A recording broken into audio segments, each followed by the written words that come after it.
Hello दोस्तों, अमीर सब बनना चाहते हैं, ऐशो आराम की जिंदगी सब जीना चाहते हैं, कोई भी गरीब नहीं मरना चाहता है, लेकिन फिर भी वो गरीबी में जिंदगी निकालने के लिए मजबूर है। ऐसा तो क्या है कि वो गरीबी में जीने के लिए मजबूर है? जवाब है धन की समझ, धन नहीं। अब ये कौन सी बात हुई कि धन के बिना अमीर कैसे होंगे? मेरे दोस्त, आपने सुना होगा किसी इंसान की लॉटरी लग जाती है, बहुत सारा धन आता है, लेकिन कुछ ही दिनों में वो वापस वही पहुंच जाता है जहाँ से उसने शुरू किया था। अब ये कैसे हुआ? क्या उसके पास धन नहीं आया? उसके पास धन तो आया, लेकिन धन की समझ नहीं आई कि वो धन को संभालेगा कैसे। आज हम जानेंगे खाली पर्स के 7 इलाज था धन के 5 नियम, जॉर्ज एस क्लासन की बेहतरीन किताब बेबीलोन के सबसे अमीर आदमी से। पिछले वीडियो में हमने जाना कि धन के पहले 3 महत्वपूर्ण नियम क्या थे। जिसने वो वीडियो नहीं देखा, पहले आई बटन के लिंक से जाके वो वीडियो जरूर देखे। दोस्तों, इससे पहले कि आप वीडियो में खो जाओ, प्लीज वीडियो को लाइक कर दीजिए, चैनल को सब्सक्राइब कर लीजिए, क्योंकि मैं लेके आता हूँ दुनिया की बेहतरीन बुक्स की बुक समरी एवरी वीक। खाली पर्स के 7 इलाज। बेबीलोन एक अमीर शहर था, लेकिन हमेशा से ही ऐसा नहीं था। वहाँ के राजा ने अपनी प्रजा के लिए अरकाद को कहा कि तुम इन्हें सिखाओ कि पैसे से पैसा कैसे बनाते हैं और पैसा बचाते कैसे हैं। तो अरकाद ने खाली पर्स के 7 इलाज बताए, जिन्हें जानकर हर इंसान अपनी जिंदगी में पैसा बचा सकता है, पैसे से पैसा बना सकता है। पहला इलाज, अपने पर्स को भारी करना शुरू करो। अगर आप अपने पर्स में 10 सिक्के डालते हो तो वापस 9 ही निकालिए। उस एक सिक्के को अपने पर्स में ही रहने दीजिए। धीरे धीरे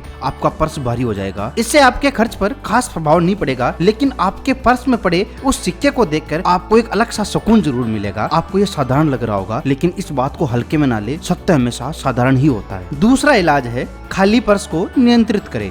अपने खर्च का हमेशा बजट बनाओ। बजट का उद्देश्य है कि आपका पर्स हमेशा भारी रहे। बजट आपकी आवश्यकताओं को संतुष्ट करने में आपकी मदद करता है। बजट उस मसाल की तरह काम करता है जो यह पता लगाता है कि हमारी जेब में छेद कहाँ है तथा उसे सिलने का काम करता है। बजट आपके खर्च को नियंत्रित करता है ताकि आप वो ही खर्च कर सको जो आपको जरूरी हो। और बजट हमेशा 90% आमदनी से ही बनाना चाहिए। 10% आमदनी हमेशा हमें बचाना चाहिए। तीसरा इलाज है अपने धन को कई गुना बढ़ाएं। एक बार क्या हुआ, एक किसान ने अपने पहले बच्चे के जन्म पर एक साहूकार को 10 चांदी के सिक्के ब्याज पर जमा करवा दिए। उसने साहूकार से कहा कि जब उसका बच्चा 20 साल का हो जाए तो वो सिक्के ब्याज समेत लौटा दे। साहूकार ब्याज देने को तैयार था, लेकिन किसान ने कहा उस ब्याज को वो मूलधन में जोड़ दे। 20 साल बाद किसान साहूकार के पास गया और अपनी जमा राशि के बारे में पूछा तो साहूकार ने कहा कि उसने जो 10 सिक्के जमा कराए थे, अभी 30.5 सिक्के हो गए हैं। किसान ये सुनकर बहुत खुश हुआ। उसने कहा कि अभी उसको धन की जरूरत नहीं है, जो धन जमा है उसको जमा ही रहने दे। उसका पुत्र जब 50 साल का हुआ तो किसान की मृत्यु हो चुकी थी, लेकिन जब साहूकार ने 10 सिक्कों जो किसान ने निवेश किए थे उनका हिसाब दिया तो पता चला कि जो 10 सिक्के थे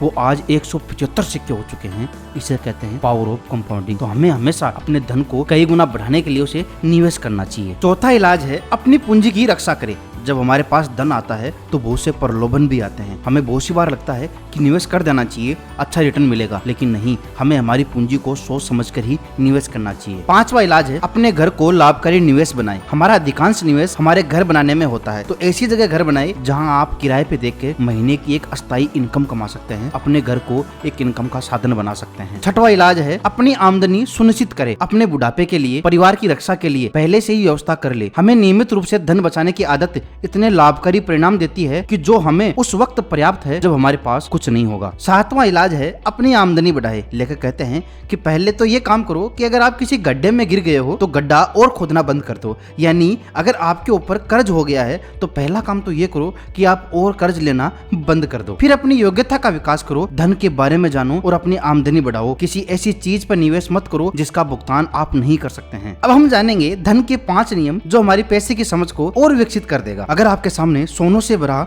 एक बैग रख दिया जाए और दूसरी तरफ बुद्धिमत्ता के शब्दों से भरा एक मर्दा पत्थर रख दिया जाए तो आप किसे चुनोगे? 40 आदमियों में से एक साथ 27 ने हाथ उठाया और कहा सोनों की मोहरों से भरा बैग उठाएंगे। तभी पीछे से एक बूढ़ा आदमी सभी को चुप कराता हुआ बोलता है, रात को आवारा कुत्तों की भौंकने की आवाज सुनो। वो इसलिए चिल्ला रहे हैं और रो रहे हैं क्योंकि वो भूख से व्याकुल है। परंतु अगर उन्हें खाना मिल जाए तो उसके बाद वो क्या करेंगे? वो लड़ने लगेंगे और घमंड से इतराते हुए चलने लगेंगे। वे आने वाले कल की तरफ ध्यान नहीं देंगे जो निश्चित रूप से आएगा ही। उसी तरह इंसान भी यही करते हैं। अगर उन्हें सोने और बुद्धिमानी में से किसी एक को चुनने के लिए कहा जाए तो वो बुद्धिमानी को नजरअंदाज कर देते हैं, लेकिन कल वो दोबारा रोएंगे क्योंकि अब उनके पास सोना भी नहीं बचा है। सोना या धन उन लोगों को मिलता है जो इसके नियम जानते हैं। धन के 5 नियम। धन का पहला नियम, धन उस आदमी के पास खुशी खुशी आता है और बढ़ती मात्रा में आता है जो अपनी आमदनी का कम से कम 10वां हिस्सा अपने परिवार के भविष्य के लिए जायदाद के रूप में उपयोग करता है। धन का दूसरा नियम, धन उस समझदार मालिक के पास जमकर मेहनत करता है जो धन के लिए लाभकारी काम खोजता है और उसे काम पे लगाता है। जैसे ब्याज पे देना, लेकिन समझदारी से। वहाँ ब्याज पर देना जहाँ से वापस आ सके, वहाँ नहीं जहाँ से वापस आने की उम्मीद ना हो। दूसरा है बॉन्ड में निवेश कर सकते हैं। तीसरा स्टॉक मार्केट में निवेश कर सकते हैं और चौथा किसी व्यवसाय में निवेश कर सकते हैं। धन का तीसरा नियम, धन उस सावधान मालिक के पास संरक्षण में रहता है जो इसका निवेश सिर्फ समझदार लोगों की सलाह से करता हो। सलाह उसी से ले जो धन के बारे में जानते हो और उसे ये पता हो कि धन काम कैसे करता है, उसे नहीं